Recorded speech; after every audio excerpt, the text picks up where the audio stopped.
Bonjour, Martin Seguin pour Parlons Bois. Aujourd'hui, on va parler de la Planex de Festool, la sableuse ponceuse pour les joints de gyps.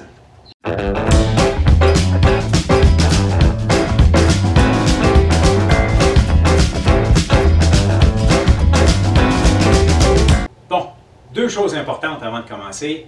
Vous allez me dire, Parlons Bois, il est où le bois? Regardez dans ce coin-là, vous allez voir, croyez-moi là. La structure à l'intérieur des murs est en bois, donc c'est valide. Puis deuxièmement, comment est-ce qu'on fait pour rentabiliser une sableuse ponceuse comme ça, qui avec toute taxe, là, et je ne parle pas de l'aspirateur, on frise de 2000 $. Rentabilité? Non. Jamais je vais rentrer dans mon argent pour cette sableuse-là. Mais sabler des joints par un gars qui les a mal faites parce qu'il n'est pas habitué, ben ça n'a pas de prix. OK? Donc, moi, ça va me faciliter la job. Je l'ai pour des années. Je ne rentrerai jamais dans mon argent. Mais maudit que c'est le fun de sabler et qu'il n'y ait pas de poussière partout. Bon, je me souviens pas où je l'ai acheté, mais c'est pas important. Un produit Festool, peu importe où vous l'achetez, c'est toujours le même prix. Il n'y a jamais de spéciaux, en tout cas à ma connaissance, et tout le monde est obligé de vendre au même prix. Donc, prenez-la où vous voulez. C'est une machine qui est branchée avec un aspirateur Festool et j'ai pas le modèle 36 qui cogne sur le filtre. J'ai simplement mis un sac neuf que je sais qui va être capote après. J'espère que la filtration va être bonne. J'en ai pas tant que ça à faire, donc je devrais être correct. Puis je vais probablement vérifier mon filtre en cours de route. Mais c'est le sac qui pogne tout en général. J'ai également acheté le boyau, ce qui est fait en conséquence, mais le boyau standard de 26 mm rentre à l'intérieur. C'est juste que lui ici, ben, on est capable de le clipper dessus, puis il y a un petit peu une meilleure succion.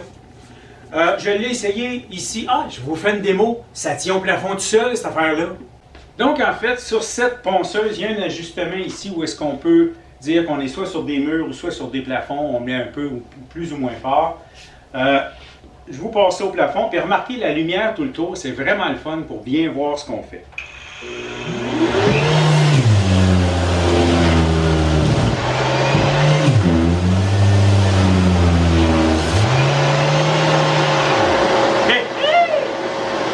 En sablant un petit peu mon coin tantôt, je me suis rendu compte que le ciment joint que j'ai mis hier n'est pas encore sec et ça fait pratiquement 24 heures. Donc, je vais faire un sablage léger aujourd'hui pour compléter demain. Mais faites juste remarquer la facilité que je vais avoir à travailler avec et son aspiration de poussière.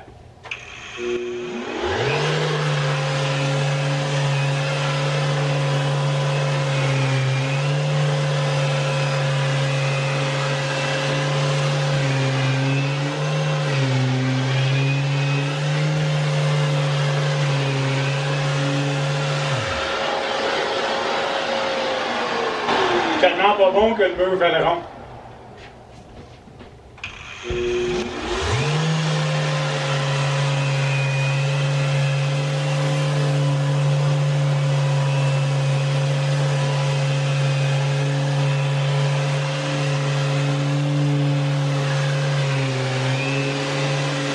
Comme je disais, c'est pas assez sec. Et une chose que je viens de découvrir, c'est que tout ce qui venait avec, c'est du papier 180. J'ai trop de matériel à enlever pour du 180, trop long, ça use trop vite. Je viens de passer à la commande. 65$ pour un paquet de 25. J'ai acheté du 80 pour être un peu plus rough. Et un peu plus de 180, bien, à un moment donné, il va y avoir de la finition à faire. Une chose que j'ai oublié de vous mentionner, c'est que ça vient avec une extension de manche. Donc, justement, pour aller au plafond, c'est pas mal plus opportun parce que je le prends comme ça. Imaginez avec l'extension, je suis au plafond sans aucun problème. Donc, on fait une petite pause là-dessus, puis on vous revient lorsque ça sera un peu plus sec. Je vais faire une coupe de séquences. Vous allez voir comment que ça fonctionne. Au niveau de la poussière, ça travaille assez bien, sauf quand que je ne la tourne pas et que j'arrive en bas, là ça étire, ça sort, ça se décolle du mur, on a vu un petit nuage de poussière. Donc, il faut s'assurer d'être quand même à plat tout le temps pour que ça fonctionne bien. Plus je mets la succion forte, comme pour le plafond, plus elle travaille fort sur le mur. Ben, je m'en suis rendu au papier. Donc, comme je disais, j'attends le bon papier, j'attends que ça sèche et je vous refais d'autres séquences.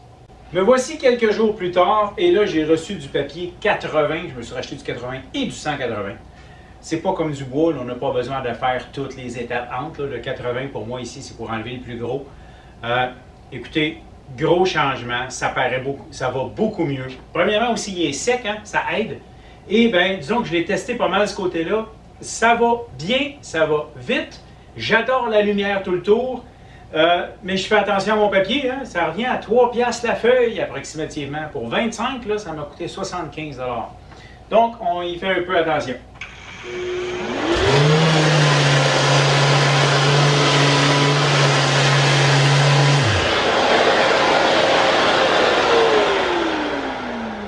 Le 80, surtout si je mets pas mal de pression au niveau de l'aspiration, il pogne tellement que quand je passe sur du gyps qui n'a jamais eu de peinture, j'enlève pratiquement le papier qui est par-dessus.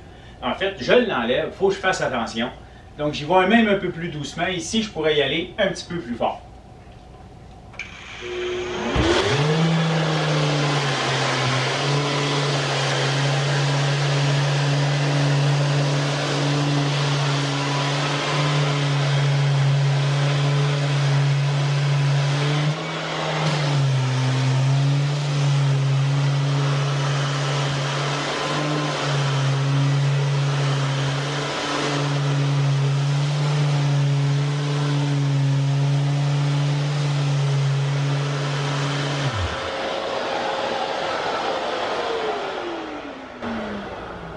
Je ne sais pas si ça paraît sur la caméra, mais en regardant en haut, là, je suis vraiment rendu passer le papier.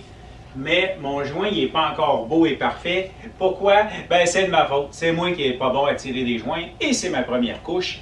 Le fait que ça soit une grande superficie fait que par défaut, on est obligé de faire quand même grand.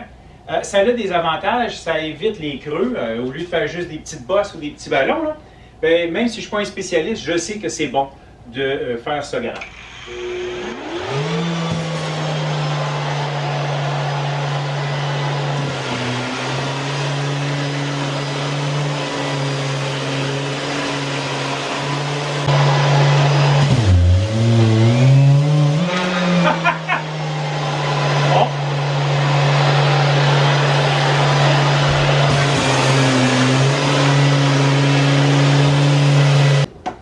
Comme vous pouvez le voir, tout est dans le sac. Mon filtre est super propre encore.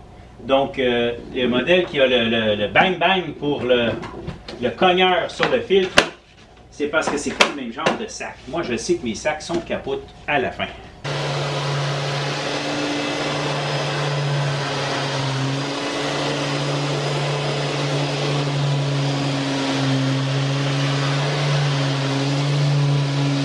Bon, ben, on se retrouve à la fin du projet. Je viens de tout finaliser. J'ai commencé à serrer mes machines. Puis là, je me dis, je vais jeter un coup d'œil à mon filtre. J'ai fait quand même pas mal de sablage. C'est sûr que le sac n'est pas plein. Mais là, je veux voir comment que le filtre a survécu. N'oubliez pas, c'est pas le modèle 36 là, avec le cogneur dedans. Donc, voyons voir. Le filtre. Mon Dieu, il est propre! Il n'y a rien du tout. Puis le sac, bon, mais là, il a l'air plein, là, mais il est juste plein d'air. Oh, je sens beaucoup de poussière à l'intérieur. Donc là, moi, la première chose que je fais, c'est je jette ce sac. Je veux continuer avec un sac qui n'aura pas plein de poussière, de plâtre dedans pour mes futurs projets. Bon, mais je vous amènerai pas jusqu'à la fin de la job, ça vaut pas la peine. C'est un petit vidéo pour mon plaisir, un outil pour mon plaisir. Je suis très content du résultat que j'obtiens. Moins, en tout cas, du résultat de la sableuse, moins du gars qui a tiré les joints, mais ça, c'était une autre histoire. Fait que sur ce, j'espère que vous avez apprécié. C'était ma petite revue de la Planex de Festool. Merci.